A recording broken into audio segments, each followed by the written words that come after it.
नमस्कार, मैं हूं आपके साथ अविनाश कर। आप देख रहे हैं गुड मॉर्निंग छत्तीसगढ़, जिसमें छत्तीसगढ़ की हर खबर का अपडेट आप तक पहुंचाएंगे। शुरुआत करेंगे सुर्खियों के साथ। आज छत्तीसगढ़ विधानसभा में वित्त मंत्री ओपी चौधरी पेश करेंगे बजट। महिलाओं युवाओं के लिए बड़ी घोषणाओं की उम्मीद। 1,60,000 करोड़ से ज्यादा का हो सकता है बजट। ईडी ऑफिस में पेश होंगे कांग्रेस नेता मलकीत सिंह गेंदू। सुकमा और कोंटा के राजीव भवन में यानी कांग्रेस के दफ्तर में निर्माण को लेकर किया गया है उन्हें तलब। विरोध में कांग्रेस नेता ईडी दफ्तर का करेंगे घेराव। बिलासपुर में निजी स्कूल शिक्षक की पिटाई। सहकर्मी शिक्षिका और उसके परिजनों ने चप्पलों से पीटा। छेड़खानी और धर्मांतरण के लिए दबाव बनाने का आरोप। कोरबा में तेज रफ्तार कार चालक ने मचाया उत्पात। कई लोगों को टक्कर मारते हुए किया घायल। टक्कर मारकर आरोपी ड्राइवर फरार। तलाश में जुटी है पुलिस। रायपुर में डीएमएफ घोटाला मामले में आज अहम सुनवाई। रानू साहू, सौम्या चौरसिया, सूर्यकांत समेत कई को एसीबी ईओडब्ल्यू कर सकती है गिरफ्तार। सभी आरोपी पहले से कई अन्य घोटालों में जेल में बंद हैं।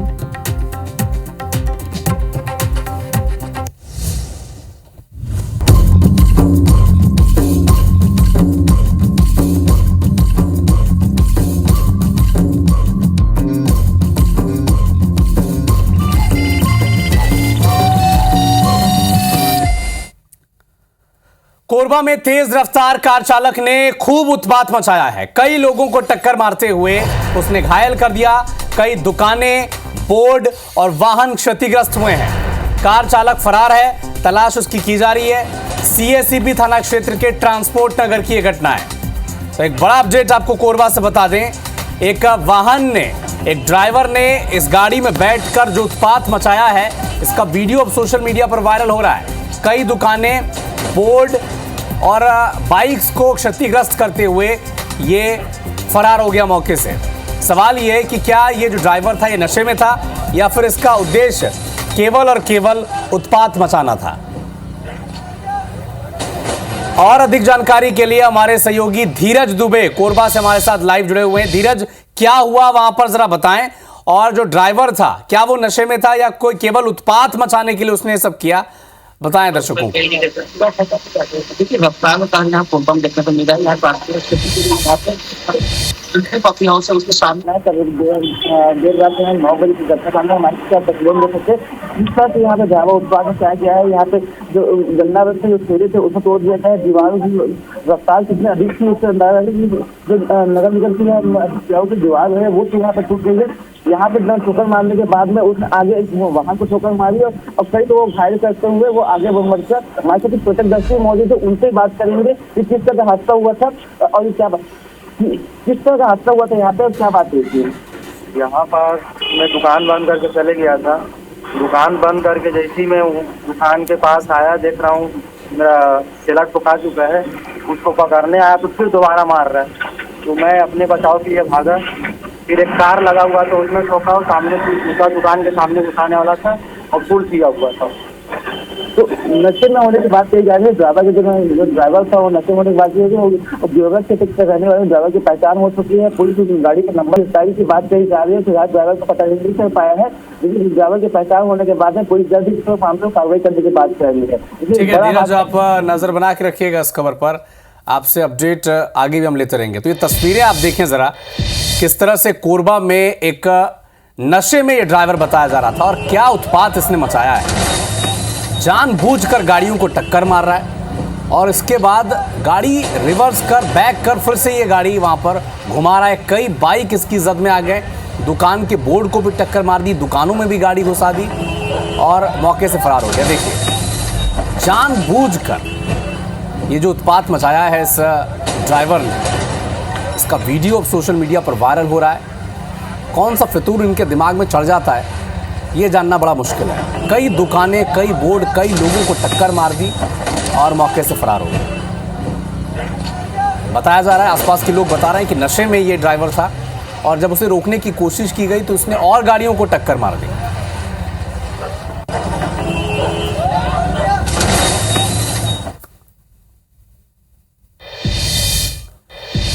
सूरजपुर में बेकाबू कार ने दो बाइक को टक्कर मार दी और बाइक सवार युवक की मौत हो गई है। एक की हालत नाजुक है, गंभीर है।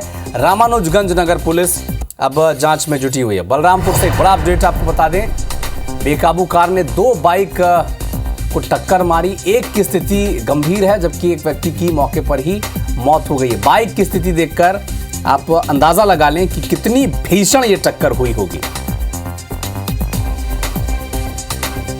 और कार की स्थिति क्या है ये भी देखें। एक व्यक्ति की मौत हो गई है, एक की स्थिति बेहद गंभीर है। जिंदगी मौत के बीच वो झूल रहा है। रामानुज नगर की ये तस्वीर इस वक्त आप देख रहे हैं हादसे की, जहां पर बाइक सवार एक युवक की मौत हो गई है, दूसरे की स्थिति बेहद गंभीर है।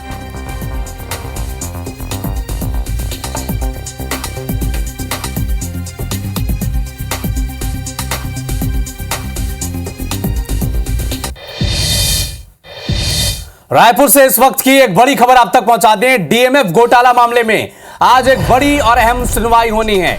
एसीबी ईओडब्ल्यू कोर्ट में रानू साहू, सौम्या चौरसिया, इनकी गिरफ्तारी हो सकती है। सूर्यकांत समेत कई लोगों की गिरफ्तारी हो सकती है। एसीबी ईओडब्ल्यू इन्हें गिरफ्तार कर सकती है। सभी आरोपी हालांकि पहले ही कई घोटालों में जेल में बंद हैं और आज डीएमएफ घोटाला मामले में महत्वपूर्ण सुनवाई है और एसीबी ईओडब्ल्यू कोर्ट में एक बड़ी ही महत्वपूर्ण सुनवाई आज होगी। और ऐसी खबरें निकलकर सामने आ रही हैं कि रानू साहू और सौम्या चौरसिया की गिरफ्तारी हो सकती है। हालांकि ऑलरेडी इस मामले में गिरफ्तारी, जेल में ये लोग बंद हैं, चाहे रानू साहू हो या फिर सौम्या चौरसिया हो। हालांकि सौम्या चौरसिया को कुछ मामलों में जमानत मिली है, लेकिन दूसरे मामलों में उन्हें जमानत नहीं मिली, इसलिए वो फिलहाल जेल में बंद हैं। और अधिक जानकारी के लिए हमारे सहयोगी तहसीन जैदी हमारे साथ फोन लाइन पर जुड़े हैं। तहसीन, जरा समझाएं दर्शकों को ये पूरा मामला और आज क्या महत्वपूर्ण सुनवाई होनी है, उस पर भी बात करें। देखिए, आज कोर्ट में काफी अहम सुनवाई होनी है। उनमें अगर बात करें तो डीएमएफ घोटाला जो मामला है उसमें आज एक अहम सुनवाई होनी है। एसीबी ईओडब्ल्यू की कोर्ट में सुनवाई होगी और इसमें जिस तरीके से पिछले दिनों एसीबी ईओडब्ल्यू ने प्रोडक्शन वारंट पेश किया था और प्रोडक्शन वारंट पे आज जो है वो उसका फैसला आएगा और जैसे ही फैसला आएगा तो उसके आधार पे रानू, इसमें जो आरोपी हैं रानू साहू, सौम्या चौरसिया, सूर्यकांत तिवारी समेत कई अन्य जो हैं इसमें, उनको जेल से रायपुर कोर्ट बुलाया जाएगा और वहां पे उनकी एक फॉर्मल गिरफ्तारी उसमें होगी और एसीबी ईओडब्ल्यू उनको गिरफ्तार कर सकती है। और अब ये करीब 11 से 11:30 के बीच ये सुनवाई होगी। तो कुल मिला के कह सकते हैं कि आज अहम दिन माना जा रहा है, खासतौर से कोर्ट में आज काफी गहमा गहमी भी रहेगी। इसके अलावा अगर बात करें तो आज सौम्या चौरसिया की जो कह सकते सुप्रीम कोर्ट में भी आज सुनवाई है उनकी जमानत पे, क्योंकि जो एसीबी ईओडब्ल्यू में दर्ज मामले में जो जमानत पर जो सुनवाई आज होनी है सुप्रीम कोर्ट में, क्योंकि ईडी में पहले ही ईडी के मामले में जो दर्ज थे मामले उसमें जमानत दे चुके हैं। तो अब ये देखने वाली बात है कि सौम्या चौरसिया को जमानत सुप्रीम कोर्ट से मिलती है या वो यहाँ पे गिरफ्तार होती हैं। आपको बता दें कि 2 दिसंबर 2022 से ईडी ने सौम्या चौरसिया को गिरफ्तार किया था। कुल 822 दिन के आसपास के दिन से रायपुर सेंट्रल जेल में बंद है। तो आज कुल मिला के कह सकते हैं कि आज काफी अहम दिन माना जा रहा है ये कोर्ट में कि सौम्या चौरसिया के लिए। तो अब ये जैसे ही दिन बढ़ेगा तो ये क्लियर हो पाएगा कि सौम्या चौरसिया को जेल मिलती है, बेल मिलती है या उनको अभी और जेल में रहना पड़ेगा। जी, नजर बना के रखिएगा, अपडेट आपसे आगे मिलेंगे। शुक्रिया।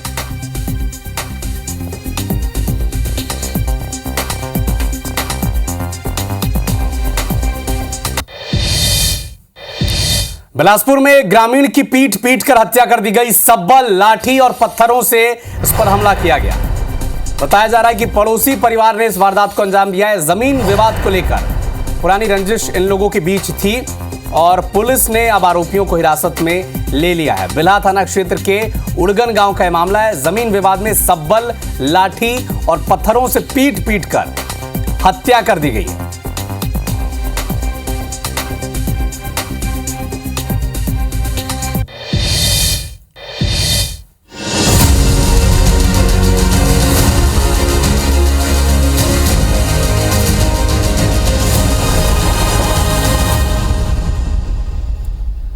तो आज छत्तीसगढ़ का बजट पेश होने जा रहा है। वित्त मंत्री ओपी चौधरी आज छत्तीसगढ़ विधानसभा के भीतर बजट पेश करेंगे। 1,60,000 करोड़ से भी ज्यादा का यह बजट हो सकता है। मैतारी वंदन योजना को लेकर बड़े ऐलान आज हो सकते हैं। शिक्षकों की भर्ती का भी ऐलान हो सकता है। टूरिज्म को लेकर भी कुछ फैसले सरकार ले सकती है। तो आज विष्णुदेव साय सरकार के इस कार्यकाल में दूसरी बार वित्त मंत्री ओपी चौधरी आज बजट पेश करने जा रहे हैं। क्योंकि जो पहला बजट था वो ज्ञान पर आधारित था। ज्ञान का मतलब जी से ग्रामीण, गरीब, वाई से यूथ, ए से अन्नदाता और एन से नारी, इन तमाम क्षेत्रों पर फोकस था बजट पिछली बार का। और इस बार कौन सा वर्ग सरकार चुन रही है, किस वर्ग के लिए कौन सी घोषणाएं आज करने जा रही है, थोड़ी देर में ये साफ हो जाएगा। 24वां बजट छत्तीसगढ़ का आज लेकर वित्त मंत्री ओपी चौधरी आज पेश करने जा रहे हैं विधानसभा के भीतर। तो कुछ दिलचस्प आंकड़े आप तक पहुंचा दें बजट के। छत्तीसगढ़ के पहले वित्त मंत्री रामचंद्र सिंह देव थे। इन्होंने छत्तीसगढ़ का पहला बजट पेश किया था और सबसे ज्यादा बार रमन सिंह ने पेश किया है बजट। रमन सिंह 2007 से और 8 से लेकर 2018-19 तक इन्होंने छत्तीसगढ़ का बजट पेश किया। और इससे पहले जब कांग्रेस की सरकार थी तो भूपेश बघेल बजट पेश करते थे। वित्त मंत्री ओपी चौधरी दूसरी बार ये बजट पेश करने जा रहे हैं। जबकि अगर बात की जाए 2001 में प्रति व्यक्ति आय 12,590 रुपए थी, जबकि आज आय देखें 2023-24 में प्रति व्यक्ति आय 1,47,361 रुपए है। तो कितना डिफरेंस है जब पहली बार बजट पेश किया गया था और अब में। साल 2000 की बात करें तो छत्तीसगढ़ की बजट राशि 5,100 करोड़ थी। 2003-04 में बजट 8,771 करोड़ रुपए तक जा पहुंचा। 2008-09 में 19,392 करोड़, 13-14 में 44,170 करोड़, 18-19 में 83,180 करोड़ के आसपास और 24-25 में 1,47,486 करोड़ रुपए का बजट है। यानी पिछले 24 सालों में छत्तीसगढ़ का बजट 30 गुना बढ़ गया है। छत्तीसगढ़ की प्रति व्यक्ति आय में बढ़ोतरी आई है। छत्तीसगढ़ का जो विकास दर है वो भी तेजी से बढ़ा है और लगातार छत्तीसगढ़ में संभावनाएं बढ़ी हैं। आज 24वां बजट छत्तीसगढ़ का पेश करने जा रहे हैं वित्त मंत्री ओपी चौधरी। कई महत्वपूर्ण फैसले, चाहे वो मैतारी वंदन से जुड़ा हो, किसानों से जुड़ा हो, युवाओं से जुड़ा हो, आज सबकी नजर रहेगी कि आज छत्तीसगढ़ के लोगों को वित्त मंत्री ओपी चौधरी क्या देने वाले हैं।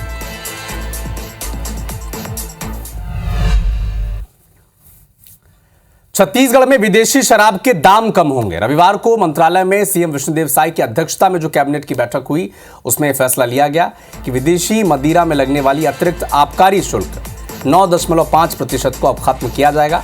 बैठक के बाद डिप्टी सीएम अरुण साव ने बताया कि अतिरिक्त आबकारी शुल्क खत्म होने से विदेशी शराब की जो कीमत है ये 40 रुपए से लेकर 3,000 रुपए प्रति बोतल में कम होने जा रहे हैं। इसका असर वहां पर दिखेंगे। अरुण साहब ने बताया कि बैठक में रजिस्ट्रीकरण अधिनियम छत्तीसगढ़ संशोधन विधेयक और छत्तीसगढ़ लोक परिसर बेदखली संशोधन विधेयक को भी मंजूरी दी गई है। राज्य उपभोक्ता विवाद आयोग में सुनवाई के लिए सदस्य का एक नया पद भी सृजित करने का फैसला लिया गया है। साथ ही मंत्री साहब ने बताया कि खरीफ विपणन वर्ष 22-23, 23-24 और 24-25 के समर्थन मूल्य योजना में धान और चावल परिवहन की दर से गठित राज्य स्तरीय समिति की अनुशंसा दर को स्वीकृति दी गई है।